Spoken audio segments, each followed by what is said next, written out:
All right, so I was doing some random code forces at 1 a.m. Code forces problems at 1 a.m. Came across this one. Pretty cool problem. I'm not making the video because this is a cool problem. I mean, to be honest, it's just another problem type of thing, just like another day in your life type of thing. But the reason I'm making this problem is because I was doing the problem, right? I figured out my logic. I went to the editorial to check if my logic was correct, and indeed, fortunately, it was correct. I always do that before I code, check if my logic is correct, then submit it because I don't want to just like waste my time getting a bunch of wrong answers and then like, it's just frustrating. Like I feel like you can get the same thing from a problem by just doing it the method that I do, but whatever works for you works. Anyways, I just did not like the solution. Like I feel like the solution, as you can see, they're just contriving it. They're saying let's sort it greedily by doing this. Like they don't like. Can you explain why the greedy solution works? You're not doing that, and so I'm going to actually do that. And also, I feel like it's good for me to make solutions to code forces problems because if you ever search up a code forces problem, it's always in Hindi, right? So I want to actually help the community by like actually having a non-Hindi solution on YouTube. So that's what I'm going to do. Might as well help the community of competitive programmers and do that, even though I'm not the smartest guy. But, I guess I'm smart enough to explain this problem because it wasn't too bad. And let's go. So for this problem, you could just read it. I don't really want to explain it again. Just like if you're here, you probably already read the problem. Or if you're here, you're probably just trying to see how cringe my videos are. One of those two. But if it's a latter, then you don't really care about this video and you're gonna click off. But if you actually do care and you're going to like, if you want to understand this problem, then you've probably already read it. But anyways, just shut up and like read. I'm gonna shut up and actually explain. So the way I kind of like approached the problem was I basically said, what would be a simpler version of this problem, right? And this is always a good question to ask yourself when you're doing any problem. It doesn't guarantee that you're gonna get the solution, but like simplifying the problem or like looking at simpler versions of the problem is actually really good because then you can see how to take those simpler problems and like get to the actual problem, right? It's a very good mentality to do in competitive programming. And the idea is that the simpler problem would be that instead of having n over two packages, what if you just had like n packages? What if the people were just like, we're not going to actually merge anything. Each package is just going to have one good. So we'll just do a good over k, right? Then the solution would be insanely trivial. There would be no optimization. The solution would just be you take the first good because each package is getting one good divided by k. So you have n packages, right? A over 2 divided by k all the way to a over n divided by k. And let's say this is equal to the sum s. So like why do I look at this? If this is like insanely trivial, like this is like literally anyone and everyone and their mom can do this, right? But the idea is that now what makes this problem difficult initially is that now you can merge two things. So I can merge a1 and a2 and then divide that by k. I can merge it. And we're trying to find the maximum solution. So we're trying to see can we increase the value of s from here by merging two packages? That's what the question's trying to ask, right? So like starting from this mentality of like if it was just one good in each package, it makes your brain like think, like it just leads you to the right path finding the solution because then you're just like, okay, we need to merge, get two packages such that we can actually increase onto s, right? If we want to like increase onto s, right, to like gain s, right, like add some gain to s, we know that if this is true, so if a1 over k floor a2 over k, if this is true, then we're not going to gate onto s because this is literally what we have over here. And if we merge them, it's the same thing. So we know that merging a1 and a2 in this case is suboptimal. It doesn't do anything for us, right? It doesn't increase onto s. So it is indeed suboptimal. We want to look for something such that we can actually gain a value, and that value is going to be 1. And you'll see later on why it's 1. I mean, it shouldn't really be that like hard just like looking at it mathematically. But like it's always optimal. In this case, it's optimal to merge A1 and A2 because the difference is 1. So now the sum is s plus 1, right? But like even if you didn't know it was 1, for some reason you were like overthinking, maybe it might be 2 or some edge case, you just note that it's only going to be optimal to merge A1 and A2 if you just get some sort of a gain. If the difference between this guy and this guy is positive, then you know it's optimal to merge these two. Now, if you have like stuff dividing into k, like my intuition for this problem is just to consider everything in modulo k. That's kind of the because you're having division in k, and it's also floors and stuff like that. So I'm not going to say that like thinking about this problem in modulo k is contrived. It really shouldn't be. You should think about this problem in modulo k. So let's say I had like a1. Let's say a1, right? We consider this in modulo k. So let's say this is congruent to r1 in mod k, right? I'm going to consider everything in modulo k. I'm just going to try to see if it does anything for me, and it really shouldn't, because we're dividing stuff in k, so we think of like modulo k and stuff. That's what you should do. If I can't, like, if you didn't think of stuff in modulo k, then like you kind of can't solve the problem. It really isn't that contrived to think about stuff in modulo k. So if we think about this in modulo k, right, this means that I can write a1 as some multiple of k, so maybe xk, right? Some multiple of k. We don't really care what x is, honestly, and you'll see why we don't. And you can write a2. I think this is called the division algorithm, actually. Um, but who cares? You can write this as some multiple of y times k plus r2, right? I guess this is by the division algorithm. Not sure if that was what it was, or the division theorem, actually. This is the division theorem.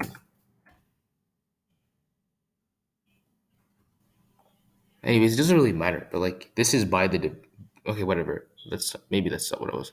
But there is something that explains why this is true. But this should be obvious from basic modulo. Like, if you don't understand modular, I think maybe this problem is difficult. But if you do, this is why. You can we can represent it like this, right? Because we're trying to look at these numbers in a different perspective, and a different perspective would be mod k. So we know that we want to see that if I add this, right? So we want to compare two things. We want to compare if we want to compare this guy to this guy. So let's first do the left hand side. So like let's like rewrite it as xk. So actually we can write it as k times x plus y, right? K times x plus y. And then after we do that, my brain is dead right now. Oops. Okay, plus remainder r1, r2, and then divide everything by k. This is the floor of all of this. Okay, cool. Now we want to compare this. So this is like this quantity, the left hand side, right? We want to compare this now with a1 over k floor of that plus a over 2 over k floor of that. So we want to compare it with xk plus r1 over k, and we want to compare it with yk plus r2 over k. Okay, now what's interesting here is that you can actually simplify this to being x, and you can also simplify this to being y, because the idea is that you can the stuff in here, you can write this as xk over k, and then plus r1 over k. But you know that R1 is obviously less than K, right? It's a remainder. It's in modulo K. So you know this is going to be 0. So you know that, and in same argument, R2 will obviously be 0. So you can write this as x plus y, right? Now you know that in this case you can, so this is the first thing. But then you know that here, if you divide it, you get x plus y. But then you can write this as r1 plus r2 over k, right? And this is the floor of everything, right? Um, so we already know that this is equal to x plus y.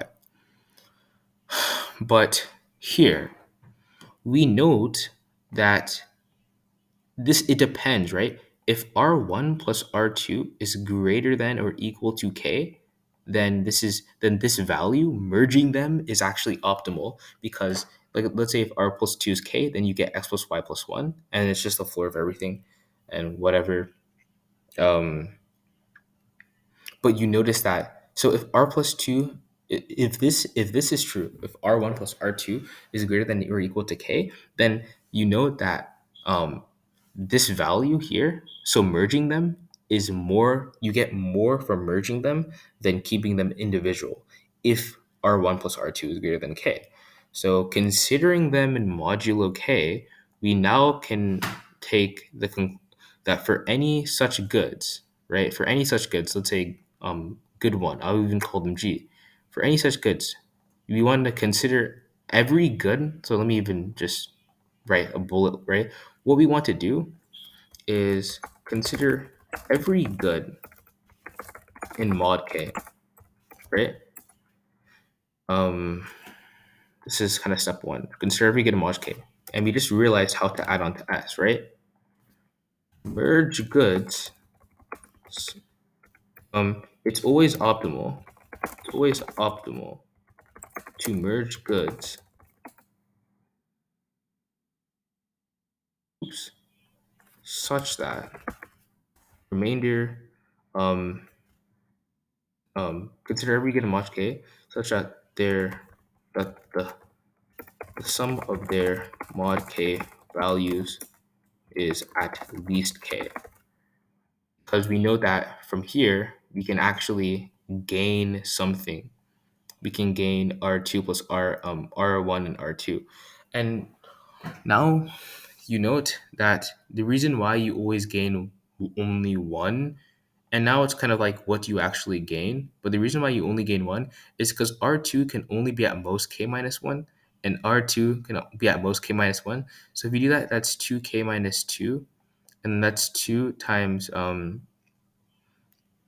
K minus 1, and then divided by K. Like, um, this over here is going to be, what's it called? 2 times K minus 1 over K. Um, wait, what am I even doing? Yeah, but like the gain is only 1. Sorry, that was actually, I'm pretty dead right now. It's always optimal to merge goods such that the sum of their mod values is at least K, because we can increase S, which was this initial thing, right? This initial thing, we can increase S by 1. And let me explain that increase S by 1 thing again, because I obviously brain farted. But like the reason why it was going to be that is because let's say we had 4, right? Let's say we had 4. Um, like, well, like if you had 4 and like 3, let's say K was 4, and then we did the maximum, right? We did the maximum, right? So that this would be 6 over 4, right? Let's say x plus y was 30. Then you're going to add 30 plus 6 over 4, which is 1.5. So 31.5. Like you'll note that the gain is that the gain can only be 1. And so it's very obvious. You don't really need to mathematically rigorously prove that. But the gain will always be 1. You just don't overthink that you're adding two values less than k, then you're summing them up and you're getting a value that is going to basically be um, less than 2k. And if it's less than 2k, this value is going to be yeah, basically this thing will always be between 1. Like if r1 plus r2 is greater than or equal to k, then you know that this value here, like that I circled in red, this value here will always be between 1 and 2. And it will never actually be 2. So it will be basically in the interval from 1 and 2, right? So that's why the gain is always 1, in case you were trying to like overthink that, um, which I kind of did for a second. But yeah, this is what we're going to do. Consider every good in mod k. It's always optimal to merge goods such as the sum of their mod k values is at least k, because we can increase s by 1. Now, the next step is, since we've made like basically the key observation for this problem, how do we actually like find goods that are like such that this is true? Um, well, for like a good, like if let's say if we sort this like um to find values um from to like to carry out the second step, comma we comma we can do this by by sorting the mod k values. Because let's say you had modulo 4 and this was like 1 1 1 uh 2, I don't know, 3 4, like a modulo 4, let's say these are the values and they're sorted. Well, like the nice property here is that like if I'm starting from the little guy, I obviously need the guy who's going to give me, I should obviously merge the highest guy with the little guy, because I'm trying to get myself over k, so I can just merge these two, right? And if that's nice, then I can like move the pointer here, and then for the little guy I'm just going to merge these guys, right, etc. So you can use two pointers, sorting the modulo k values, and use two pointers, because obviously for this guy, in order to find like a residue, just merge it with this guy, right? This guy is the best candidate for this guy, and then if you go to this guy, the best candidate for this guy is this guy, and then you can just keep doing that. So for each guy, you give the biggest value to the smallest guy, because the smallest guy needs it more, obviously, and that's basically how you do it. You could just do that. But the main observation was this. After you make this observation, this is pretty elementary coding. But yeah, that is the solution for the price maximization. After I'm going to do the coding in the next video. So let me just end this one, and I'll do the actual coding in the next video.